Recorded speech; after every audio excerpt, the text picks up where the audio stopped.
Okay, I think we're going to get started. Hi, everybody. My name's John. I'm a high school teacher out in Hawaii.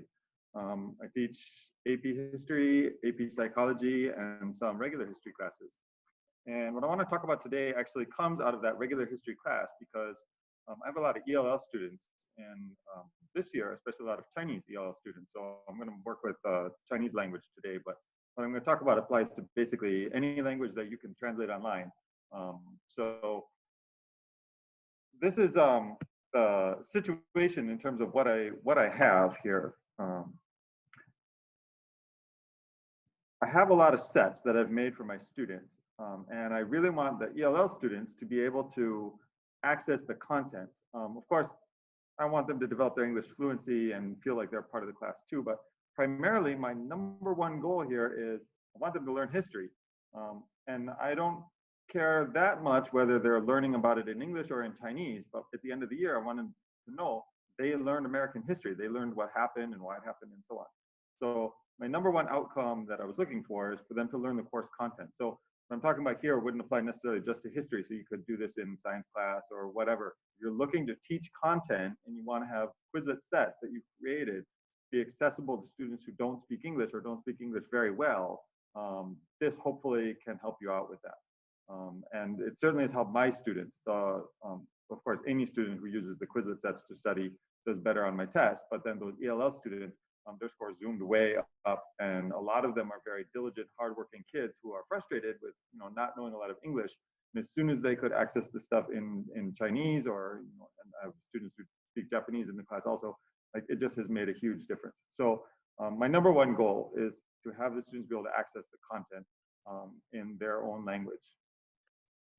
So here's what I have. So on one side, you can see this is the set that I created, and this one happens to have something about Vladimir Putin as one of the slides that I picked out. So I created these sets, and the flip side of this one, the definition is Putin. And what I wanted was one where it has the same English text, but then also a translation of that English text in Chinese. So in class, if I'm playing like a review game or doing an activity where I'm using the Quizlet sets in class, the English-speaking kids are going to see English and just ignore the Chinese. The Chinese-speaking kids are going to be able to read the Chinese. And for some of them who are transitioning languages, they can read the English first, and if they don't understand something, they can look into the Chinese translation. And being able to make these sets very quickly was my goal. So I kind of looked at what are the options in terms of Quizlet, what are the features of Quizlet right now, and what are some of the things that I can do, and how to make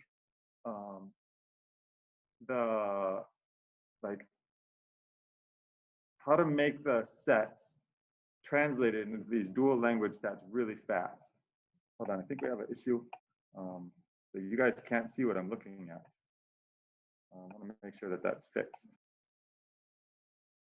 So on the left-hand side, this is what I have. So this would be a sample of the slides that exist, what I've got. And then on the other side, what I want to create. So it's got the same exact text in English followed by the translation. And this would apply, you could do this with whatever language you've got in terms of the most need. In my class, I've got 9 Chinese-speaking students. So if you're in other places, you may have a lot of Spanish-speaking students. Whatever it is, the process I'm going to show is going to apply the same.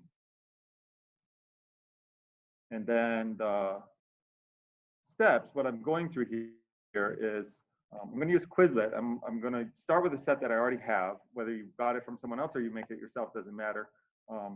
And then I'm going to use the export and then later the import functions within Quizlet to do this efficiently, to do this really quick. I'm going to use a word processing software. In my case, I'm going to use Microsoft Word because it's the one I know best, but I know a lot of people like Google Docs. You could do the same thing in Google Docs, I'm quite certain. An online translator, I like Google Translate, but Microsoft is also quite good. I've used Microsoft for some other things. In this case today, I'm going to use Google to do it. So as long as you have this software, you're going to be able to do this. I suppose in theory you could do this on an iPad, but I've only tried it on computer, and I find iPads to be kind of slow for this sort of like a lot of data processing. So I would try this on a computer. All right, so we're going to get out of here. And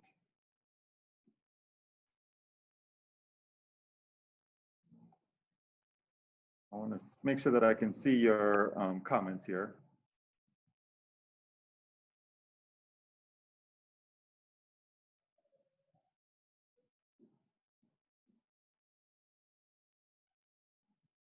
Okay, so I'm going to pull up a set here.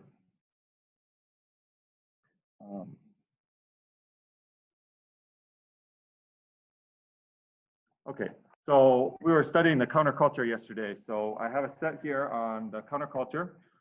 It's got, it looks like 30 topics in here. I'm going to scroll through real quick. Lots of fun stuff. It's all in English though. Everything here is something that I created a couple years ago in English for these students. So before I show how to export and stuff, the key that I want to look at is what's the import. So when I create a set, which many of you are familiar with, you're going to create the set and then you start creating cards down here. But there's the import function here, and that's what I want to see. So in the import, I'll be able to paste in something. So like for example, if I was going to do Quizlet, great website, like this, and then the Quizlet backend, the server, is going to look for this and try to figure out what's the term and what's the definition. In this case, it doesn't know. The default is that it's a tab. So if I were to go up here and put in a tab, then it would figure this out. But I could do anything. So let's say I put in like 3 asterisk. It doesn't realize, but I can do custom. 3 asterisk is the break between the term and the definition. And that's going to be really important later on. I'll show you why that is. To know that this is an option in the import function. So what I'm going to end up doing is we're gonna use this, and I'm gonna end up creating a definition to go with the definition that I already have. Okay, let's see if I can get the slideshow out of here. Right.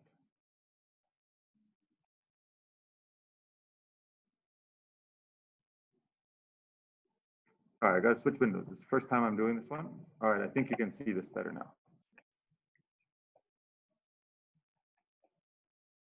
Okay, so in the import, let me go back one more time to make sure everyone can see this one. If I'm going to create a set up here under create, and then underneath the title and the description where you normally would start putting in one by one your definitions, there's import, and this is where I'm going to paste in my information. So for example, if I do, like I said, Quizlet,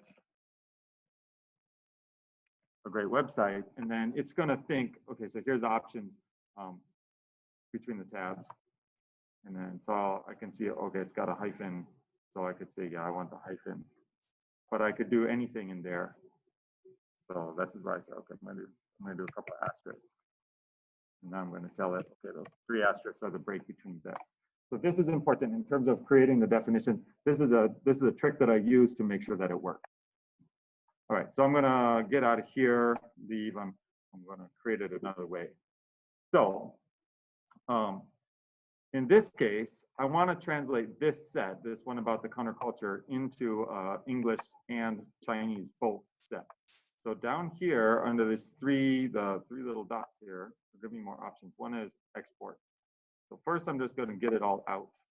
So here I've got export. And I'm going to just, it already has this feature already, so I'm just going to click copy text. I'm going to use my keyboard shortcut for Command C to copy.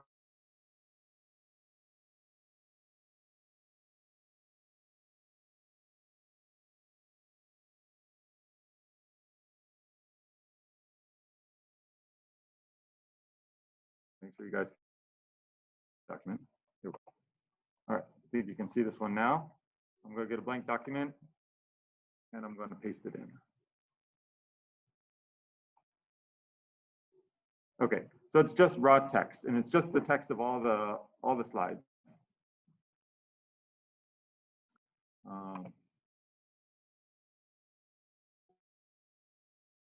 To convert this into a table, and Microsoft Word works really well for this. So I'm just going to select everything. That's Control A, and then I'm going to go to Insert. And normally you would insert a table, but in this case, I'm going to convert it. So one of the options here is Convert Text to Table. And when Quizlet exported the set, it put a tab between the term and the definition. So I'm going to create a table with two columns, one for the term and one for the definition. So Microsoft Word has that. So I'm going to select two columns. And it already has tab as the option between the two. And you can do other stuff if you ever need this feature for something else. But this is exactly what I want. I want two columns, the tab in between. I hit OK, and it's going to turn into this.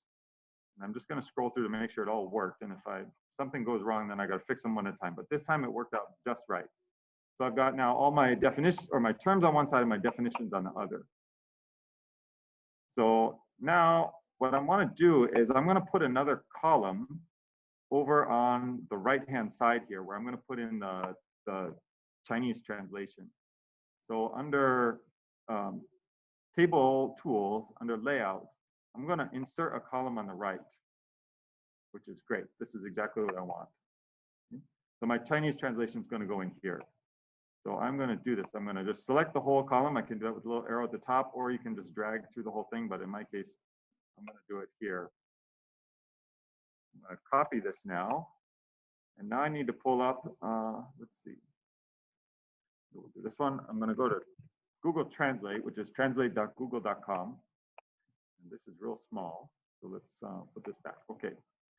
So now it's gonna come up and it can detect it automatically, but I'm gonna make sure I've got English on one side, paste, and I want Chinese on the other side. I'm gonna use simplified Chinese because that's what they use in mainland China, where most of my kids are from. So this popped over a translation, and this is just, it's got a return between everyone, and there's the translation. Now, one of the things that is gonna be an issue with your translating is that Google Translate, and I think Microsoft also, has a character limit, which is 5,000. So in this case, my set is kind of short.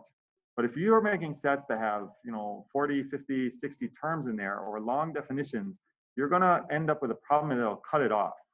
So I'll show you what I do when I get into that situation. But down here at the bottom, it's going to say, okay, you're under the 5,000. This will turn red if you're over 5,000, which is a good warning for you. So on this side, this is the translation of all my terms. And I'm going to click the copy button. So I'm going to click this, and it copies that text, which is convenient. I don't have to go and select everything. I just click copy. And now I'm going to go back to my Word document, and I'm going to highlight these boxes here and paste it in. All right, now I've got English side by side with Chinese. And the reason to do this in a table is because then it makes sure that it matches up like the English goes to the Chinese, and it doesn't start to blend them together. Which I always, whenever I'm going to do a translation of something, a side-by-side translation for my students, even if we're just reading a document or something, or making directions for an assignment, I always put it in a table so that the directions or the text in English matches up to the text in whatever the other language is. All right, so I've got now a term, definition English, definition in Chinese. This will be fine, except I need to do one more thing, and that is I want some character to be in between the two when I actually have a final set. I don't want to have it just run straight from English into Chinese because it's a little hard to read. So I'm going to put a row in here. If you can make this little plus pop up in Microsoft Word, that's nice. Otherwise, I'm going to put in a column here. I'm going to say insert one to the right, put the column here. And you can choose whatever you want. I'm going to make space, tilde, space. Now you could go and type this in every single one, but that is crazy. So I'm going to highlight this. And one quick way to do this, you click in this tab before and press tab, and it'll automatically highlight whatever's next. And then I'm going to press Control-C for copy. I'm going to highlight all the rest of these all the way down to the end, and Control-V for paste, and it'll paste that text into everything. It saves me time. Now the other thing here is when I import into Quizlet to create the new set, like I said, it needs to know what's in between the term and the definition. So I'm going to import another column here, and I need something that is for sure in none of my definitions, because if I accidentally use a symbol or a character or something that's in the definitions, for whatever reason, then it's going to break up the middle of the definition and think it's a new term, a new card.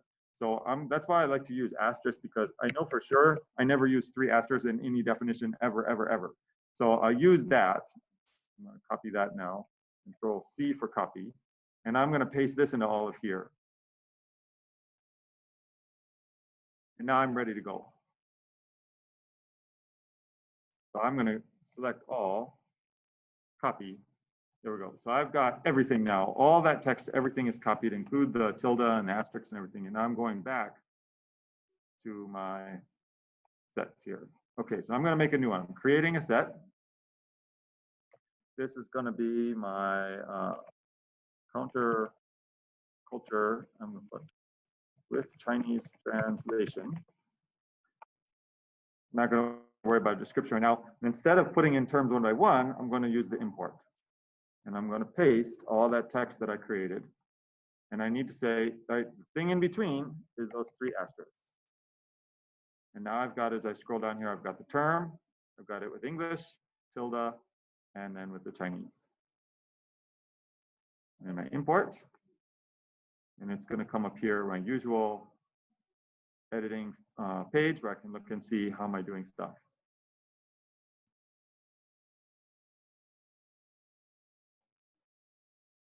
Now, I suppose in theory, you could add extra languages. Say you have students who speak Chinese and then some who speak Spanish, you could add a 3rd one on here, but then the cards start to get pretty long and the text on the screen gets a little small, which makes it a little harder to use.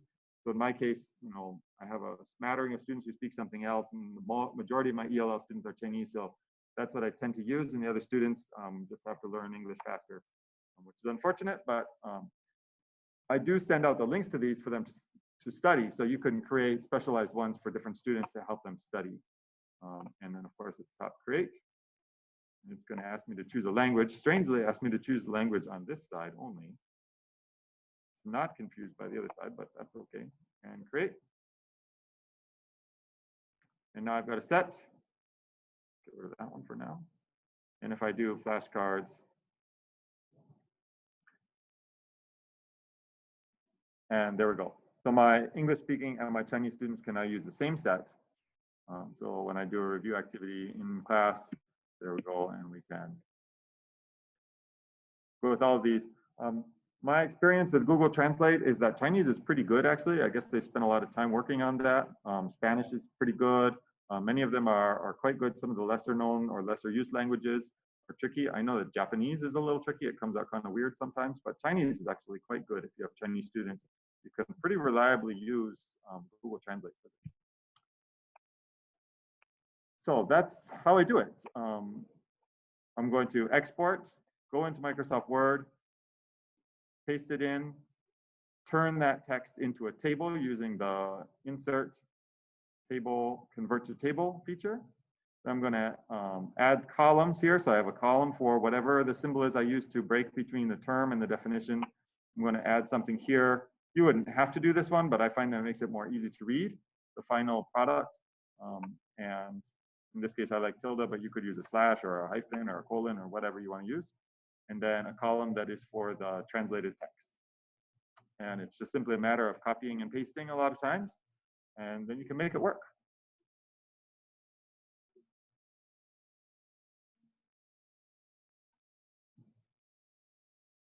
So I'll go ahead and take questions from anybody on the out there in the world of Quizlet. Want me to show something again or review?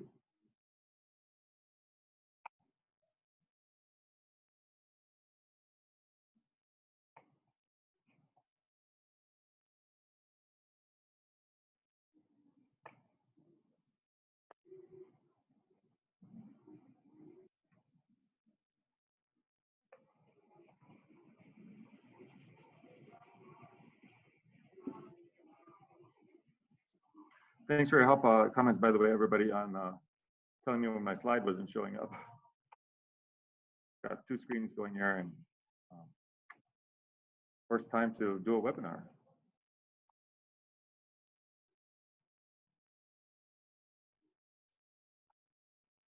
Yeah, the text to table in Word is really useful, and I use that in other things besides just making Quizlet sets, like doing the directions and even text for the students to read and stuff. I'll take a English text that I find and turn the English text into a table.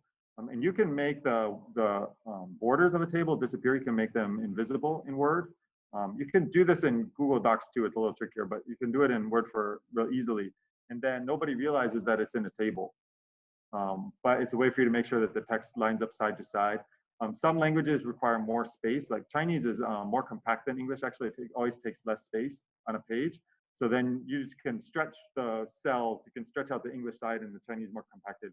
I have some students who speak from the Philippines who speak Tagalog or speak Cebuano, and those languages actually require a lot more space than English. So then the English is more compacted and the Filipino languages are more expanded on the other side, which is really easy to do in a table then. I've tried to do this before when I first started doing this in columns, but then the columns of English will start to go onto the other side and then the text don't line up, which is no good for the students who are trying to learn English.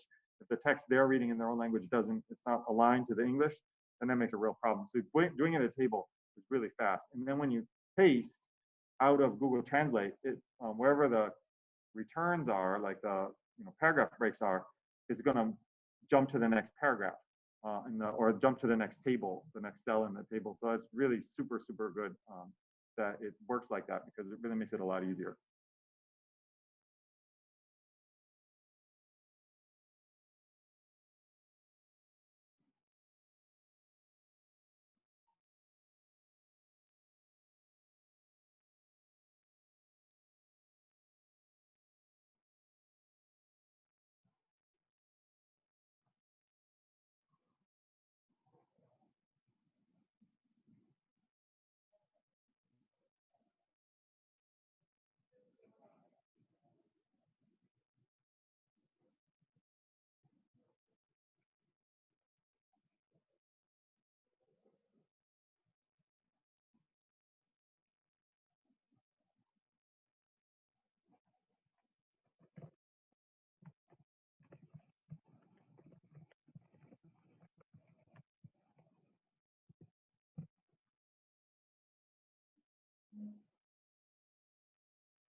Yeah, Jeff, this is one where I've showed it to my co-teachers. They ask, how do you make these things? And I'll show it to them. And then a week later, they'll come back. How do you make this? I tried it. And by the time I went to do it, I couldn't do it.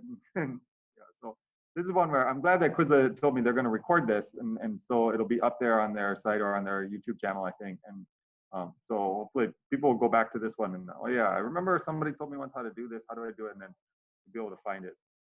Because yeah, this is one I kind of perfected over a couple of years of experimenting and getting it wrong, and then finally figuring out, okay, this is what I got to do. Even the thing about putting in a special character to make it break, like I don't know how much frustration I had. Like it kept, I'd like, oh, I need to put a dash, and then somewhere in one of the definitions there's a dash, and then it starts breaking up in weird places, and I go back, fix them all, and so on. So yeah, this is definitely one where you're gonna get good at it with some practice. And I do a lot of Quizlet sets for lessons and units and so on. So I've had a lot of practice on this one.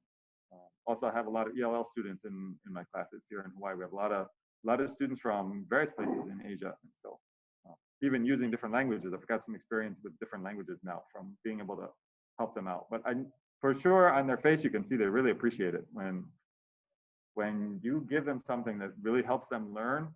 Those kids who work really hard, that's great. Yeah, and actually, I haven't had a Spanish-speaking student in my class in a couple of years because we don't have so many in Hawaii. But there's so many places in America where we got a lot of Spanish-speaking students, and I've got students now. You can see them; they just want to learn, and like they're just watching, and you can see them thinking so hard because they really want to know. And then the language is, a barrier. But I find that the more translated side-by-side stuff I can give them, the better their English gets. Just because they're more engaged and they're thinking and then sometimes they'll I'll run out of a copy or something like this. I feel bad. I'm like, oh, I'm so sorry, I don't have any more. And then they're like, oh, it's okay, it's all right, and I'll try the English. And then they're more willing to try it. Where you see sometimes those kids, if you don't have something for them over and over again, they're just stuck with English and they can't understand much of it. And then you can see the frustration build on their face in that. So I've been really, really happy to be able to find ways to do this, and that Quizlet has this import-export function that makes this possible. Like if I had to make these sets one by one and translate every single definition one at a time, that's possible, but that's a lot of time and effort. So being able to do it in bulk kind of is really, really an advantage. Like, I don't know if I would have the time or the patience to do it all one by one. I just think I would go nuts. But this is great.